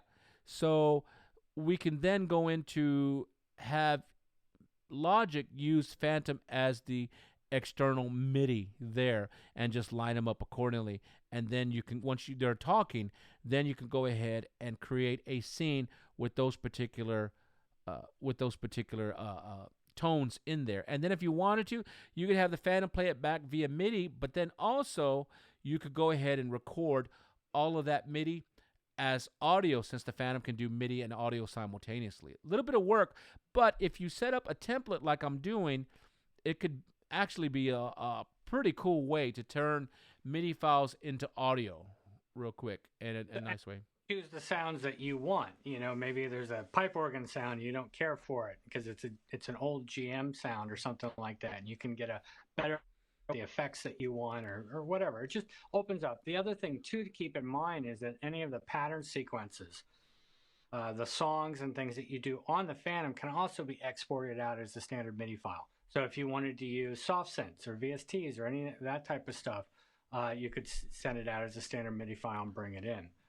Brian King brought up a good point. If you look on the chat ad, says, yep, you can go into the event list editor in Logic with that MIDI file selected, and then you can go in and delete the patch change information. Absolutely. Let me see if I can do that real quick in here. And Scott, I'm going to make you small again. Let's see, where's my cursor? No. No. All right. Okay. So, yeah, like Brian is saying, and that is over here in, let me see. The event list. There we go. So it's right here in the corner. You see it, the little tabs.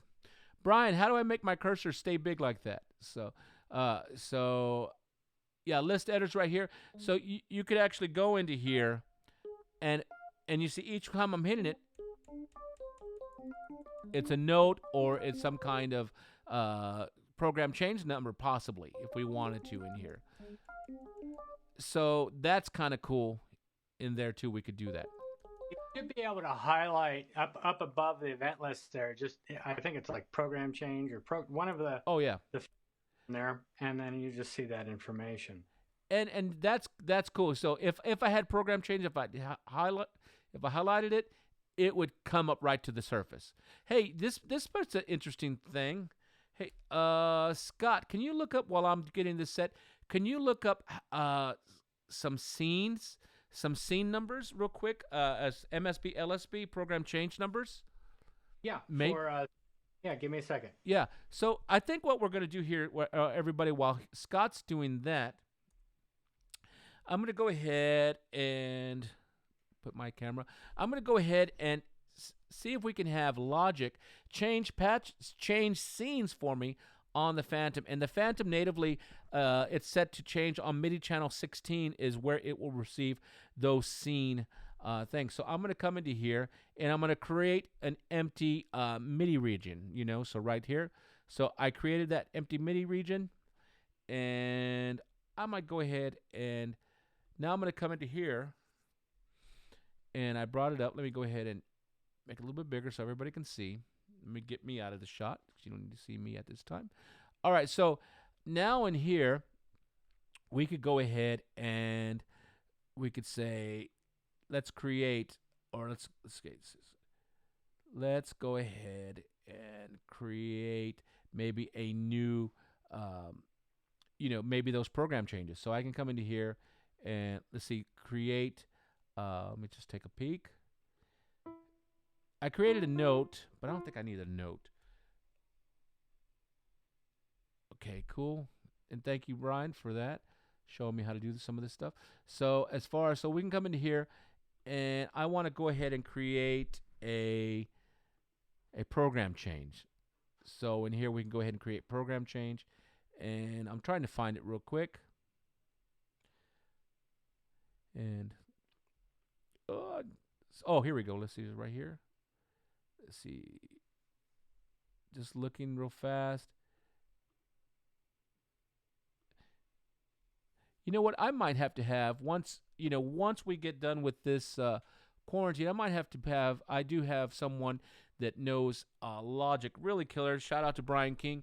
Might have to have him on at some point once we are able to have guests in the studio, and maybe we can have some fun with Logic and someone that's actually a certified trainer in Logic. So that could be cool. So I'm trying to find this real quick, and this is just a me thing. Go ahead and see here. I might have to go to the top area. Let's see here. Let me go ahead and get rid of me, and I'm going to go back over here to this event, and I'm going to say I'm going to do a program change. There we go. And let's see, plus, and then I'll do another plus and another one. Now, instead of a note, I might come into here, and I'm going to say I want them all to go to 16. There we go, 16. That's what it's going to react to. And instead of a note, let's see if I can switch this to there. And I might not be able to do it right now, but we can kind of see if we can figure it out. And let's see. No. Oh, no. Oh, okay. I did it wrong. Here we go. Here, let me get rid of this, people. This is cool. Okay, so I want to go ahead and create. Here we go. Instead of a note, I want to go ahead and do a program change. So I'm going to do plus a program change. And program change. And I want to do, program change. Just kind of seeing. All right, so program change, I'm going to tell it to go ahead, and everything's going to react on 16. So 16, because that's what the Phantom reacts to, 16. Great. And then we're going to go ahead, and we're going to adjust the number. So what we want it to do in here. So hopefully I'm right. We'll have to see. And I might have to come back and do this because this would be cool. I might be making a mess up. Let me just double check again. Channel pressure, okay. Yeah, we might have to come back. Let me just take a peek in here and just take a plus. And take a look. I might have to come back. Oh, wait. Control change. Is it a control change? I don't remember right now. But anyway, we're going to get back into this in a next... Yeah. Go ahead. What? We'll probably just have to figure it out. I mean, if it's a CC number, your MSB, I believe, is 0. I think your LSB is 32. But yeah, I don't remember how Logic does it. I've done it like once or twice. I think it's a controller change. So if I put all of these guys on 16, MIDI channel 16, and I think it's the okay, here it is. Here it is. I got it. So I think I got to sneeze. So it's control change, and then I'm going to go over here to MSB right there, and then 32, if I remember correctly, is LSB, and then is it 60? Oh, what is it? Oh, we're close. We're close. See, I'm trying to get it. Control change number in here. So close. Hold on. Oh, so close, so close. Oh, I'm so close to it. See, this right here. So, because this is where we put the value of like the Fantom, where the values we want. So the MSB would go here, LSB, and the program change numbers. Maybe it's not controller. Let me see. Program. Oh, here it is. Yeah. Okay, almost. Hold on, everybody. This could be cool. So let me get rid of this guy, and I'm gonna put this one on 16 also. Great. And I think, and I'm gonna put the position that could be 1, and this guy can be 2, and this guy. Oops. So MSB 1, LSB. All right, cool. And then I'll put this one on 3. So now they line up. All right, cool. So I'll go ahead, and I think I'm right. Hold on. I'm going to go ahead and copy this one, and I'm going to put it in different spots just so we have it. And it's all empty right now. All right, Scott. So we're trying this on the cusp, everybody. Just kind of having some fun. So go ahead and give me a scene, Scott. Just give me any scene. Give me some MSB for a scene real quick. Right, give me 2 seconds. I've got it right here. How about... All right, MSB 85. 85, great. Next one. 0. Okay, 0, okay. And then the PC would be 87. Okay, cool. And got it. All right, cool. So okay. Oh, I got it wrong. MSB 85. There we go. And LSB 0. So this would trigger 1, 2, 3. All right, cool. So that's that one. Give me another one, Scott. MSB 85. 85. Got it. 0. 0. Cool, because that's the least significant bank. And then program change. 88. 88. And now give me one more.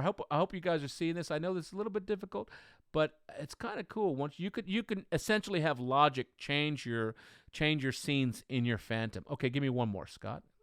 85. 85, great. LSB 1. LSB 1, changing it up. Different bank, okay. And last one? 48. 48. All right, everybody. Here goes the moment of truth. So I have those set, and I just put 3, and I'll get rid of these for right now. I'm going to go ahead and switch to the Fantom so you can see the top of the Fantom screen. Or actually, let's go ahead and use this view. Right there. All right. So let's see what happens. So I'm exiting out. I'm going to back up on this guy a little bit, and let me slow this tempo down a little bit just so we can kind of see together. All right, great. And I don't need that right now. Okay, cool.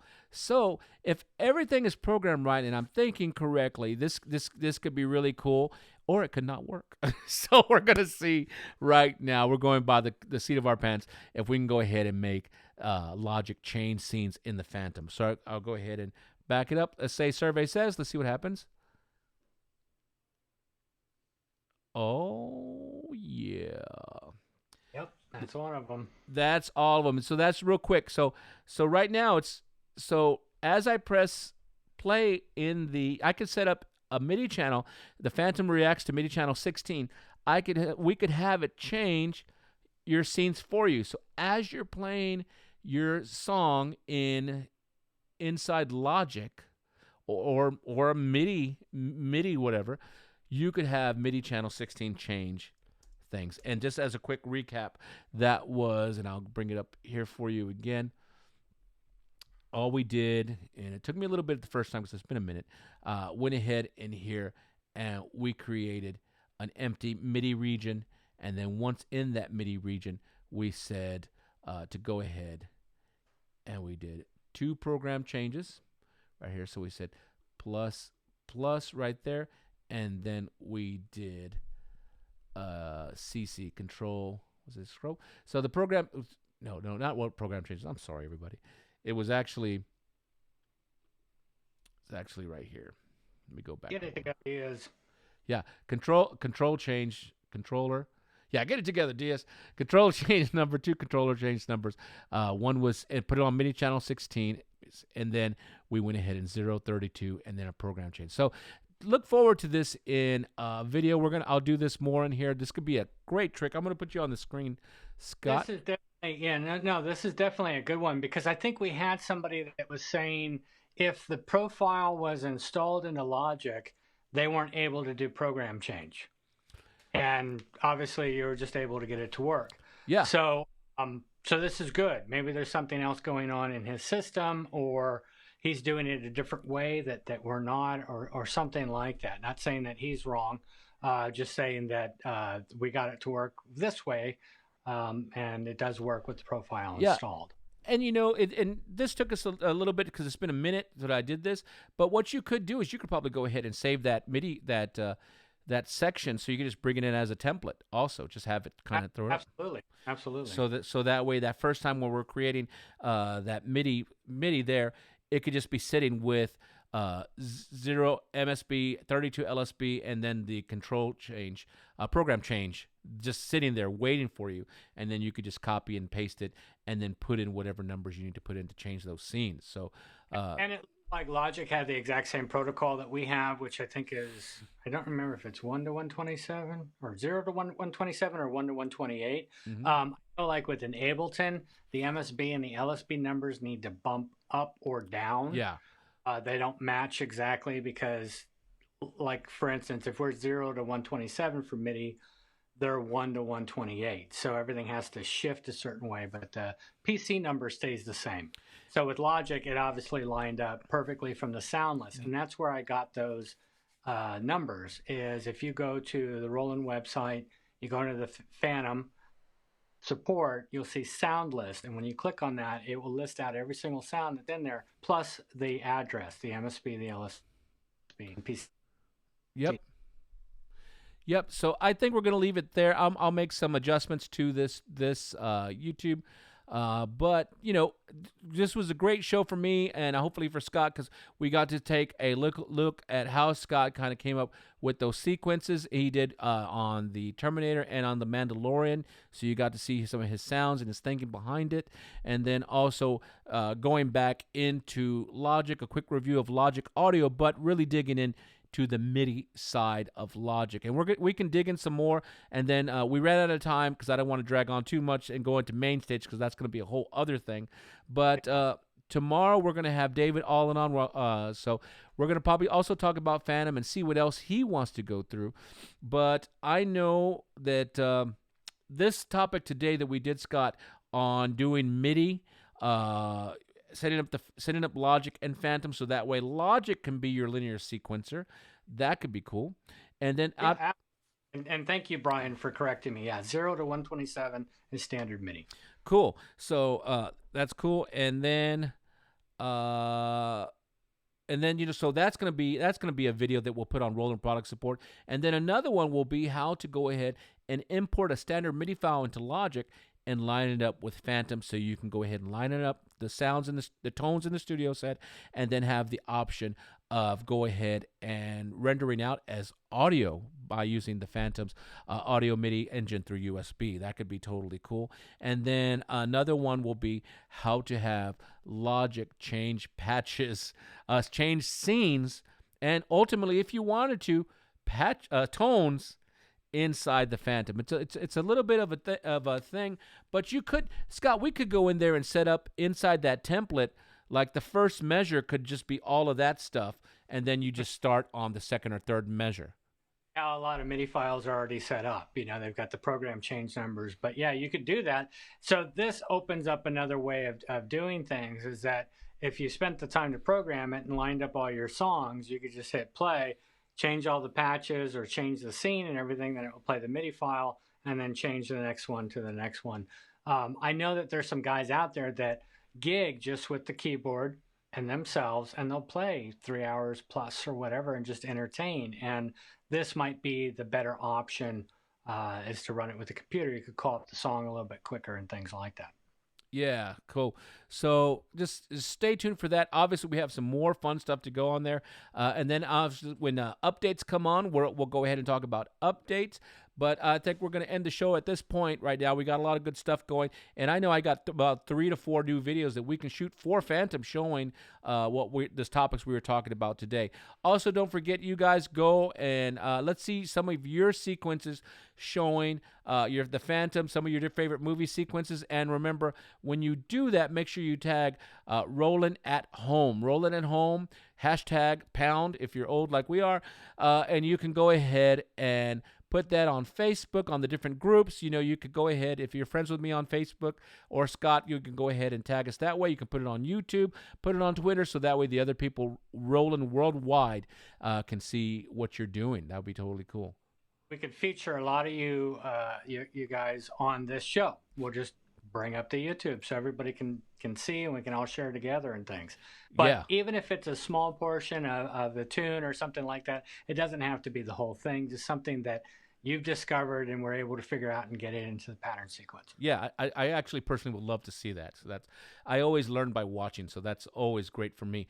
All right, so once again, end closing, you guys make sure you wash your hands. It's just hashtag rolling at home. Wash your hands. Don't hoard the food. Don't hoard the toilet paper. Take care of your elderly, and sometimes that can be by leaving them food and talking to them through the window or through the phone, so we keep everybody nice and healthy as we get through this pandemic. All right, this is Ed Diaz and Scott Berry signing off. You guys take care, and we will talk to you next time tomorrow on Synth Talk. Tomorrow we will have special guests from the United Kingdom, Mr. David Allen, and I don't even know what he's going to talk about. So we're going to have fun. We're going to have fun with David. All right, you guys take care. We'll talk to you later. Peace. Bye.